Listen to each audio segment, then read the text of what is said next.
फजर की नमाज का नाम फजर क्यों है, जोहर की नमाज का नाम जोहर क्यों है, इन सारी नमाजों के असर, मगरिब, इशा, वितर, जुमा, इन नमाजों के ये वाले नाम क्यों रखे गए, इसकी वजह क्या है। अक्सर लोगों को ये नहीं पता, इसकी तफसील हमने सुनी है।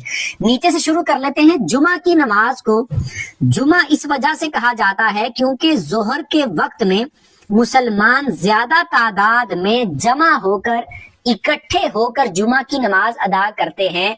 इस वजह से इसको जुमा की नमाज कहा जाता है, यानी जमा होकर पढ़ी जाने वाली नमाज, आप इस तरह समझ लें। इस वजह से इसको जुमा की नमाज कहा जाता है।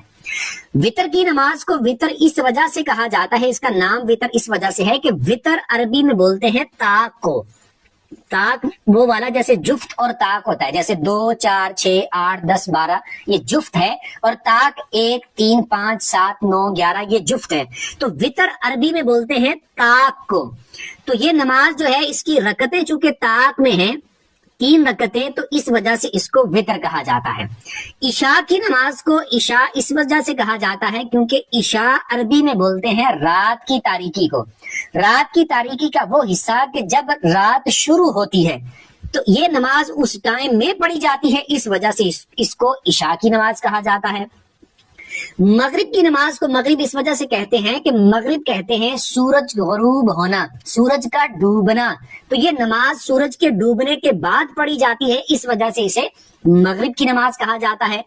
असर जो है, असर अरबी में कहते हैं दिन के आखिरी हिस्से को। तो ये नमाज जो है दिन के आखिरी हिस्से में पढ़ी जाती है, जब दिन खत्म होने वाला होता है, इस वजह से इस नमाज को असर की नमाज कहते हैं। और जोहर जो है, ये अरबी में दोपहर को कहते हैं, और ये नमाज दोपहर के वक्त पढ़ी जाती है, इस वजह से इसे जोहर की नमाज कहते हैं।